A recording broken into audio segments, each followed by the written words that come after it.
नमस्कार, मी पंजल आहे. 5 मार्च नंतर तीव्र उन्हाची म्हणजे झळा सोसावा लागणार आहे.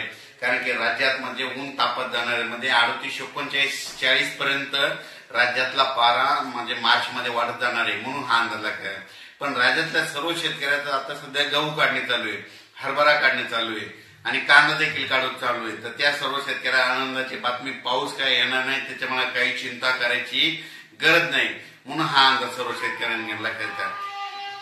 उद्या 1 मार्च आहे, म्हणजे 1 मार्च 2025 आहे. म्हणजे राज्यात 10 दिवस म्हणजे कसलंच म्हणजे पावसाची शक्यता नाही, काहीच नाही. म्हणून फक्त राज्यात मात्र मला शेतकऱ्यांचे फोन आले, म्हणजे टरबूज खरबूज ज्यांच्याकडे त्यांचे असे फोन आले की आमच्या टरबूजाच्या प्लॉटवर आणि खरबूजाच्या प्लॉटवर आणि कांद्याच्या याच्यावर मधमाशी येत नाही. तर त्यांना मी सांगितलं की जोपर्यंत रात्रीची थंडी कमी होत नाही तोपर्यंत मधमाशी येणार नाही.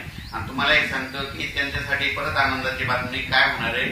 5 तारखेच्या नंतर रात्रीची थंडी कमी होणार आहे. मग 5 ते म्हणजे 10 मार्च पासून परत मधमाशी वाळायला सुरुवात होईल आणि त्याच्यामुळे तुमचं पूर्ण होऊ शकतं, तुम्हाला उतार येईल. पण राज्यात मात्र सध्या मात्र 10 मार्च 2025 पर्यंत कसल्याही पावसाची शक्यता नाही, म्हणून हा अंदाज लक्षात घ्यायचा.